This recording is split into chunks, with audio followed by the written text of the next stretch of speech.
Okay, everybody! I love these intros. Stephen Key here, and I have some I have special guests on the YouTube channel, InventRight TV, Brian and Kurt. Inventors, hardworking guys. There's Brian, there's Kurt. Okay, you guys, first of all, let's start out. Tell us a little bit about what you guys do. Brian, you can start. So, Stephen, thanks, first and foremost, thanks for having us on.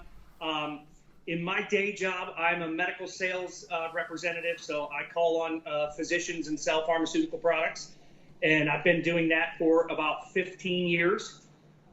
For the last 15 years, I've also been trying to find something to supplement my income, passive income. I've started a small business a couple years ago and then sold that to continue to fund some of our new inventions that we have that we're trying to license. So I've always tried to get into some sort of entrepreneurial thing, but until I met Kirk, I didn't really know much about inventing, and he was working on the wrench, and I was fortunate enough to be able to come on board with him and the wrench, and as you know, we signed a licensing agreement just a couple weeks ago. Wonderful. Kurt, what about you? You sound like you're always working on stuff. You're an inventor. What's going on? Tell us about you. I'm Kirk Highest. My day job is I'm a renovations contractor, and I renovate houses in small commercial spaces. I've been doing it now for about 20 years. I work with my hands mostly. I'm a tinkerer. I'm a thinker.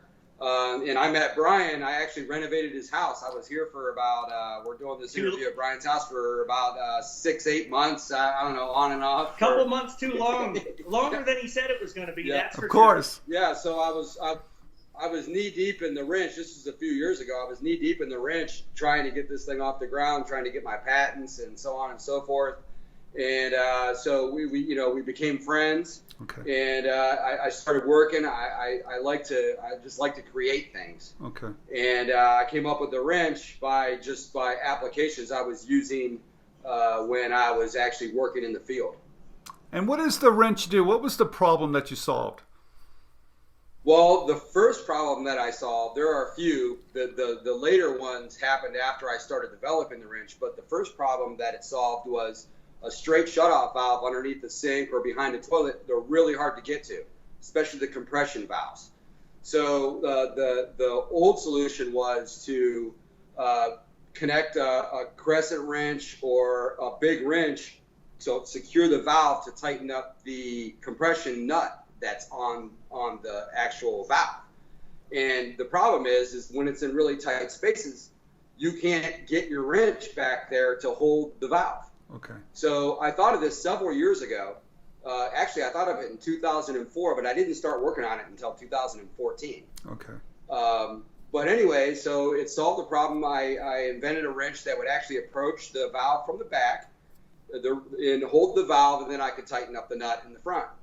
But once we started working on it, and I have some friends that are mechanics, because a lot of my friends work with their hands also, I showed them my prototypes, and they said, well, it could probably do this, it could probably do that. Oh. So then we started working on it, and then it actually moved into the automotive and aerospace spaces, as well as industrial. And the homeowner. All right, and good. Stephen, when I see the wrench that he had, ever since he was working on my house, I always kept that. I love the idea. I love the idea of finding somebody to license and make the product for you. And I just, from the time I laid eyes on the wrench, I always asked Kirk how I could get involved, And, like I said, I was fortunate to be able to get involved with him, and we were able to, take it forward. Well, let's talk about the process a little bit, because everybody's always curious. So, Kurt, you work with your hands, you saw a problem, you're in the trades. It seems like a lot of products are getting licensed because of people that are in the trades. Hell, you know what a problem is. You're dealing with it all the time. So how did you build the prototype? Was that hard? Well, my first prototype, this is a very funny story, because my first prototype, it was in 2000. It was November 4th of 2014. I didn't have work for about a week. I was in between jobs, and I went to Packatans. I had this idea drawn out on paper a couple years before. I dug out my old notebook, and I went to Packatans and bought some clay.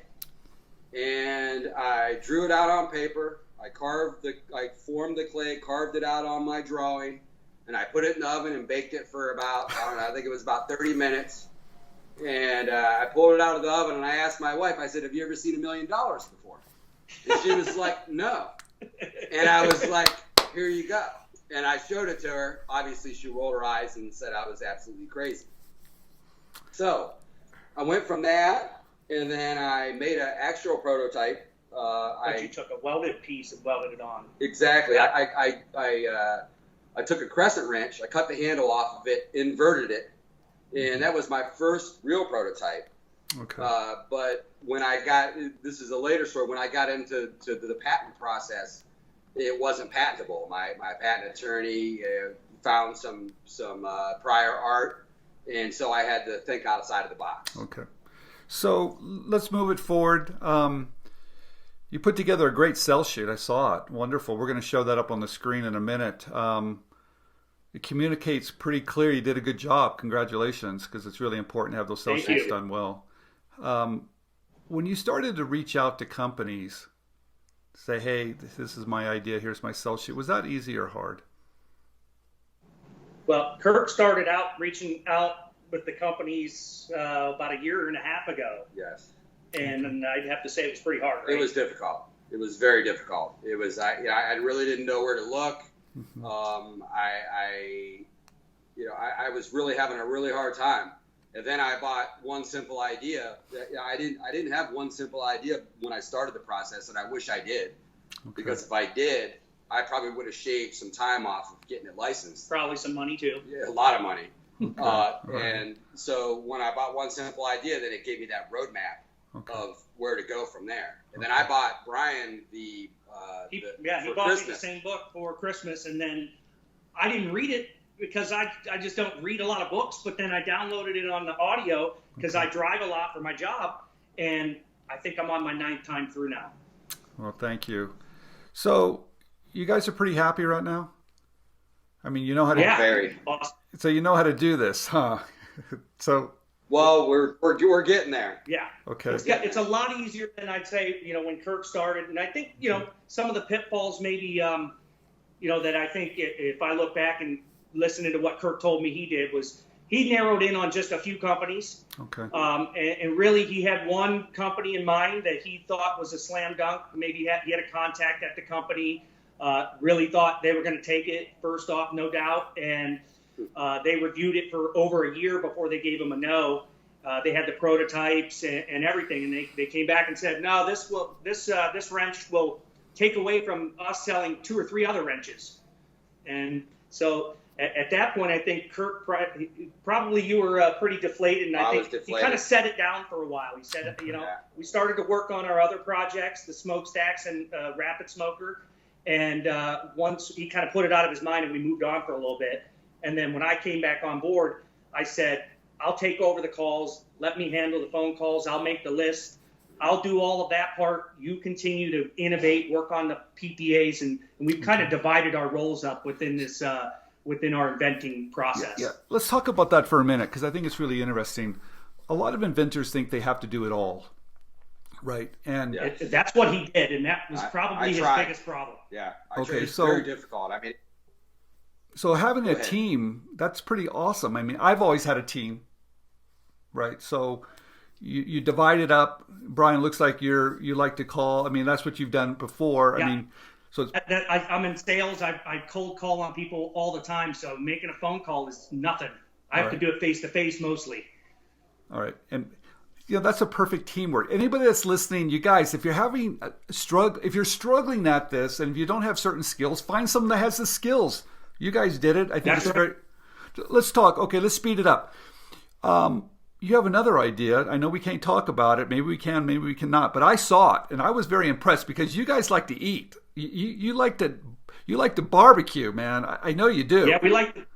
Well, here's the other thing. Yeah. So when we came up with the idea for our second product, which is smokestacks pans, I was cooking, barbecuing, but Kirk's a chef by trade. So this guy, not only he can build you a house and remodel your kitchen. Yeah, I went to the CIA and I went to the Culinary Institute of America in Hyde Park, New York.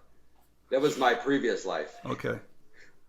So we started cooking, and then we said, well, we got to come up with the barbecue pan that's round. Why is everything always square? Why, everything's square, and these cookers are round. It just doesn't make sense. Okay, because I've seen that product. I really like it.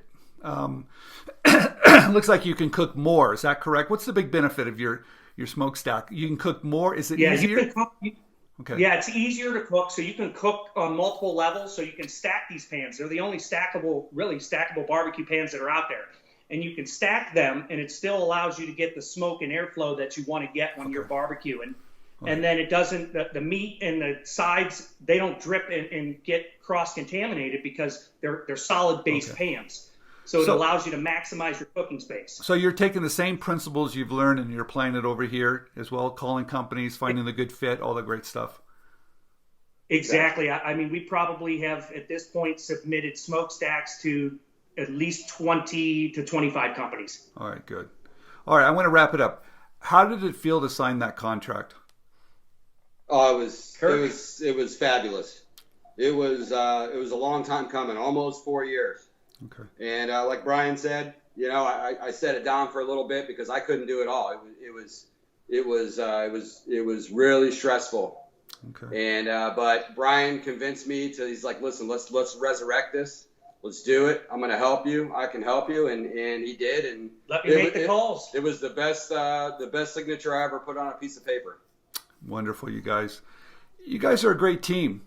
And I saw it the first time I saw you guys out there, and I just noticed I love teams, and I'm really happy that we were able to meet out in Michigan. You guys are, I'm sure there's going to be more and more stories, and I'm really happy to have you on. So thank you very much for sharing your journey today. Is there any bit of advice you'd give anybody that's watching today?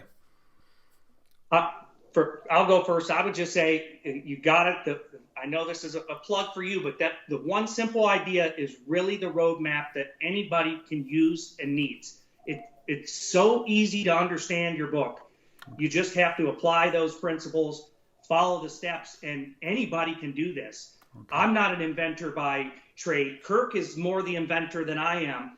And I can come up with ideas, and then he takes the idea and makes it possible. Like, oh, this is how it can be manufactured, or we need to change this. I may say, let's come up with the barbecue pan, and he says, well, we can't just have a round pan. That's no good. We need something. We need structure in the patents. So, follow the book, and if you can find a teammate, a partner, don't do it alone, because I think having somebody else to take the risk with you, but also to share that passion, because your family can't listen to it all the time, but Kirk can listen to it every day. Yeah, and my bit of advice would be to hang in there, hang tough. It's going to be a long journey, and believe in your dreams. Even sometimes you might be the only one that thinks it's a great idea, but keep thinking it's a great idea, because it really is. Dreams do come true. You can make it happen. You just have to persevere. You have to keep your nose to the grindstone. You have to work hard. You have to put in those extra hours. If you have a day job, you got to come home at night and work another 3 or 4 hours. If your wife and kids go to bed, then if that's when you have to do it, that's when you have to do it. But that's it. You got to keep your nose to the grindstone. That's what it takes. You guys, what a pleasure having you both on. Congratulations on all your success. I'm going to keep watching you guys. We'll have you back on when you get the other deal that's happening, because I know that's not too far away. So everybody, yes, absolutely. Thank you, Brian. Thank you, Kurt. There you go, everybody. Thanks. Another great team.